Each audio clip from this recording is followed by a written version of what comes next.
मानव mobile सत्संग का आज 215वां दिन। आज का प्रसंग है सत्संग की आवश्यकता। सत्संग कितना जरूरी है इसके बारे में। एक सत्संगी भाई ने एक व्यक्ति से सत्संग में चलने को कहा, तो वह व्यक्ति बोला, मैं पाप नहीं करता, अतः मुझे सत्संग में जाने की जरूरत नहीं है। सत्संग में वे जाते हैं जो पापी होते हैं। वे सत्संग में जाकर अपने पाप दूर करते हैं, जिस प्रकार अस्पताल में रोगी जाते हैं और अपना रोग दूर करते हैं। निरोग आदमी अस्पताल में जाने की क्या जरूरत है? जब हम पाप नहीं करते तो हम सत्संग में क्यों जाएं? ऊपर से देखने पर यह बात ठीक भी दिखती है। अब इस बात को ध्यान देकर समझें।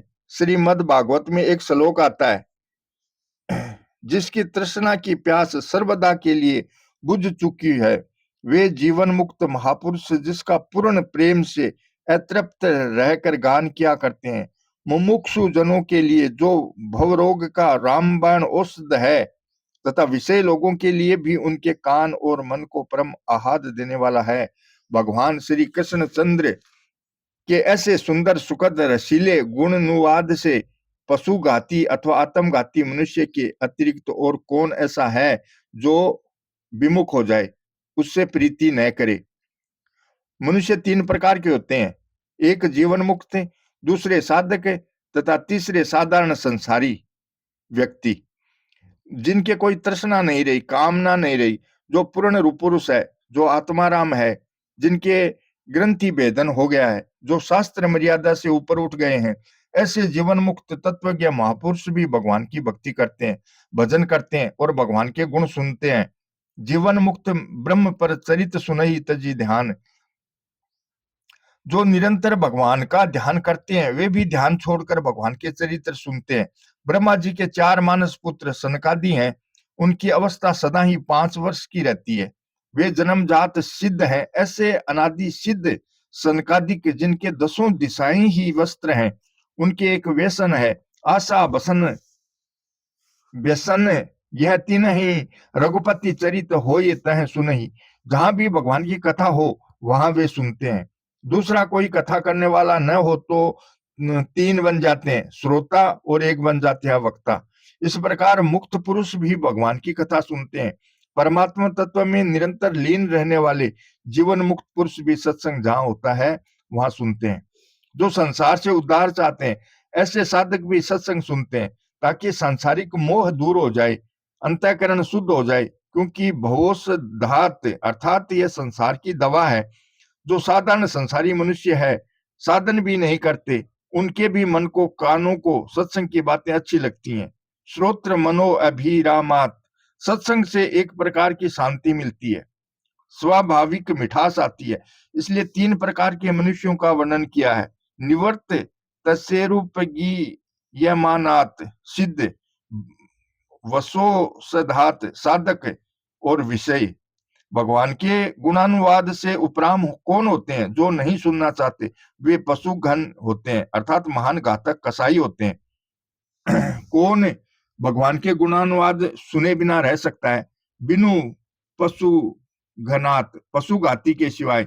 पापवंत कर सहज सुभाऊ, भजन मोर ते भावन काऊ। महान पापी अथवा ज्ञान का दुश्मन, इनके सिवाय हरि कथा से विरक्त कौन होगा? जहां भगवान की कथा होती है वहां भगवान भगवान के भक्त, संत महात्मा, नारद, सनकादि ऋषि मुनि तथा जीवन मुक्त महापुरुष भी खींचे चले आते हैं, क्योंकि यह अत्यंत विलक्षण है। भगवान की सवारी है गरुड़। उन गरुड़ जी के बारे में कहा गया है कि गरुड़ महाज्ञानी गुण राशि। गरुड़ जी जब उड़ते हैं तो उनके पंखों से सामवेद की ऋचाएं निकलती हैं। हरि सेवक अति निकट निवासी, ऐसे गरुड़ जी जो सदा ही भगवान के पास रहते हैं, उनको मोह हो गया। जब भगवान श्री राम को नाग फांस में बंधे देखा, भगवान का यह चरित्र देखा, तो उनके मन में संदेह हो गया कि ये काहे के भगवान, जिनको मैंने नाग फांस से छुड़ाया, मैं नहीं छुड़ाता तो इनकी क्या दशा होती। इसी प्रकार भगवान श्री राम को हा सीते पुकारते हुए जंगल में भटकते देखकर सती को संदेह हो गया था। कि ये कैसे भगवान जो अपनी स्त्री को ढूंढते फिरते रहे हैं और उनके वियोग में रुदन कर रहे हैं।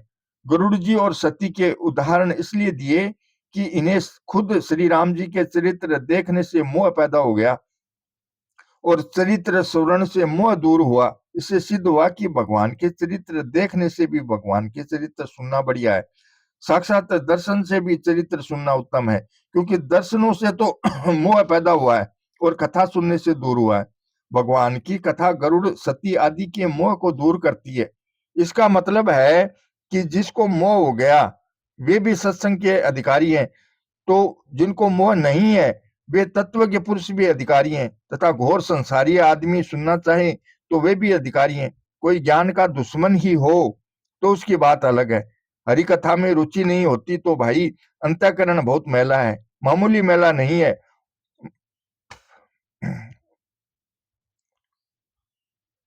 मामूली मैला होगा तो स्वच्छ हो जाएगा, परंतु ज्यादा मैला होने से सत्संग अच्छा नहीं लग सकता। सत्संगति सत्संगति सब मेलों को दूर करती है, परंतु सत्संग करते रहने से यदि मनुष्य सत्संगति करे ही नहीं तो मैल दूर कैसे हो। पित्त का बुखार होने से मिश्री कड़वी लगती है, कैसे करें? तो कड़वी लगने पर भी खाते रहो। मिश्री में खुद में ताकत है कि वह पित्त को शांत कर देगी और मीठी लगने लग जाएगी। ऐसे ही सत्संग भजन में रुचि न हो तो भी सत्संग भजन करते रहने से ज्यों ज्यों पाप नष्ट होने लगेंगे त्यों त्यों सत्संग में मिठास आने लगेगा। जिस मिठाई को हम चखे ही नहीं उसका स्वाद हम कैसे जान सकते हैं? ऐसे ही जिन्होंने सत्संग किया ही नहीं वे इसकी विशेषता नहीं जानते, फिर भी कह देते हैं कि हमने बहुत सत्संग सुना है, तो समझ लेना चाहिए कि उन्होंने विशेष सत्संग किया ही नहीं, अन्यथा सत्संग में रुचि जरूर बढ़ती। रामचरित्र जे सुनत अघाई रस विशेष जाना तिन नाही। जो मनुष्य भगवान के चरित्र सुनते हैं और तृप्त हो जाते हैं उन्होंने राम कथा का विशेष रस जाना ही नहीं है। अन्यथा जिनके श्रवण समुद्र समाना कथा तुम्हारी सुभग सरी नाना भरे निरंतर हो न पूरे। आपकी कथाएं नदियों के समान और उन सत्संग प्रेमियों के कान ऐसे समुद्र के समान हैं जो निरंतर कथा रूपी नदियों के गिरने पर भी कभी पूरे भरते नहीं। उनके तो कथा सुनने की तृष्णा अधिक अधिक बढ़ती है। राजा पृथु ने भगवान की कथा सुनने के लिए 10,000 कान मांगे। पागल व्यक्ति जैसे संभाल कर नहीं बोल सकता, ऐसे संसारी पुरुष सत्संग के बारे में उल्टी सीधी बातें कहते हैं। बातुल भूत विवश मतवारे ते नहीं बोले ही वचन बेचारे। ऐसे लोगों के पैरों में पड़ जाओ, उनसे कहो आप पवित्र हो, बड़ी अच्छी बात है, आप सत्संग में पधारो, अन्य सत्संग में आने वाले लोगों को भी पवित्र करो। ऐसे कहकर उन्हें सत्संग में बुलाओ, नहीं आवे तो उनकी मर्जी, गाली दे तो सह लो, जो गाली सुनता है वह तो हमारे पापों को दूर करता है। सत्संग की महिमा कहां तक कही जाए। खुद भगवान शंकर श्री राम जी से सत्संग मांगते हैं। बार बार वर मांगो हर्ष देव श्री रंग पद सरोज अन पायनी भक्ति सदा सत्संग। भगवान शंकर को कौन सा पाप दूर करना था, कौन सी साधना सीखनी थी, जो वे सदा सत्संग ही चाहते हैं। भगवान शंकर को कोई राम कथा सुनाने वाले मिलते हैं तो सुनते हैं, और पार्वती जी जैसे सुनने वाले मिलते हैं तो सुनाते हैं। मचिता मदगत प्राणा बोधयंत परस्परम कथयंतस्य माम नित्य तुष्यंती च रमंती च। मेरे में चित्त वाले, मेरे में प्राणों को अर्पण करने वाले भक्त जन आपस में मेरे गुण प्रभाव आदि को जानते हुए और उनका कथन करते हुए ही नित्य निरंतर संतुष्ट रहते हैं और मेरे में प्रेम करते हैं। एक भक्त हो गए जयदेव कवि। गीत गोविंद उनका बनाया हुआ बहुत सुंदर संस्कृत ग्रंथ है। भगवान जगन्नाथ खुद उनके गीत गोविंद को सुनते थे। भक्तों की बात भगवान ध्यान देकर सुनते हैं। एक मालिन थी, उसको गीत गोविंद का एक पद याद हो गया। वह बैंगन तोड़ती जाती और पद गाती जाती थी, तो ठाकुर जी उसके पीछे पीछे चलते और पद सुनते। पुजारी जी मंदिर में देखते हैं कि ठाकुर जी का वस्त्र फटा हुआ है। उन्होंने पूछा, प्रभु आपके यहाँ मंदिर में रहते हुए यह वस्त्र कैसे फट गया? ठाकुर जी बोले, भाई बैंगन के कांटों में उलझ कर फट गया। पुजारी ने पूछा, बैंगन के खेत में आप क्यों गए? ठाकुर जी ने बता दिया, मालिन गीत गोविंद का धर गा रही थी, अतः सुनने चला गया। वह चलती तो मैं भी पीछे पीछे डोलता था, जिससे कपड़ा फट गया। ऐसे स्वयं भगवान भी सुनते हैं। क्या भगवान के कोई रोग है? व्याधि है, पाप है, जिसे दूर करने के लिए वे सुनते हैं। फिर भी वे सुनते हैं। भगवान की कथा सुनने के अधिकारी भक्त हैं। ऐसे ही भक्त की कथा सुनने के अधिकारी भगवान होते हैं। जहां भक्तों की चर्चा होती है, वहां भगवान खुद पधारते हैं। नाभाजी महाराज ने भक्तमाल की रचना की, उसके ऊपर प्रियदास जी महाराज ने कविता में टीका की। ये स्वयं ठाकुर जी का सिंहासन लगाकर उन्हें कथा सुनाते थे। उनकी कथा में अनेक धनिक लोग भी आते थे। धनिकों के आने से खतरा होता है। कुछ चोरों ने देखा कि यहाँ इतने धनी आदमी आते हैं, हम भी चलें, और कुछ नहीं मिला तो चोरों ने ठाकुर जी की प्रतिमा चोरी कर ली। प्रियदास जी महाराज ने कहा, हमारे मुख्य श्रोता चले गए, अब कथा किसे सुनावें? कथा बंद, ठाकुर जी चले गए, अब भोग किसे लगावें? भोजन बनाना बंद, भूखे रहे, कथा भी बंद रही। उधर चोरों ने बड़ी खलबली मची, वे वापस लाकर ठाकुर जी को दे देते हैं। जब ठाकुर जी आ गए तो स्नान किया, ठाकुर जी को स्नान श्रृंगार कराया, रसोई बनाई, भोग लगाया। उसके बाद कथा चली। जब कथा चली तो प्रसंग कहाँ तक चला, ऐसा किसी को याद नहीं रहा। तब ठाकुर जी खुद बोल पड़े कि अमुक प्रसंग तक कथा हुई थी। इस प्रकार खुद भगवान भक्तों की कथा ध्यानपूर्वक सुनते हैं। सूर्योदय होता है तो अंधकार दूर हो जाता है, पर वह बाहरी अंधकार होता है, किंतु जब सत्संग रूपी सूर्य उदय होता है तो उससे भीतर अंतःकरण में रहने वाला अंधेरा दूर हो जाता है, पाप दूर हो जाते हैं, शंकाएं दूर हो जाती हैं, अंतःकरण में रहने वाली तरह तरह की उलझने सुलझ जाती है। राम मया सतगुरु दया साधु संग जब होई, तब प्राणी जाने कछु रहो विषय रस मोई। भगवान और संतों की जब पूर्ण कृपा होती है, तब सत्संगति मिलती है। संत विशुद्ध मिलहि परी, ते ही चित वही राम कृपा करी जही। विभीषण ने हनुमान जी से कहा, अब मोहि भा भरोसा हनुमंता, बिनु हरि कृपा मिले ही नहीं संता। हे हनुमान जी, अब मुझे पक्का भरोसा हो गया कि भगवान जरूर मिलेंगे। आप मिल गए, इससे मालूम होता है कि भगवान ने मुझ पर विशेष कृपा की है। भगवान विशेष कृपा करते हैं तभी अपने प्यारे भक्तों का संग देते हैं। सत्संग से बहुत शांति मिलती है। मुझे कई भाई बहन मिले हैं, उनका बहुत समाधान हुआ है, शांति मिली है। सत्संग में सबके लिए उपयोगी बातें मिलती हैं।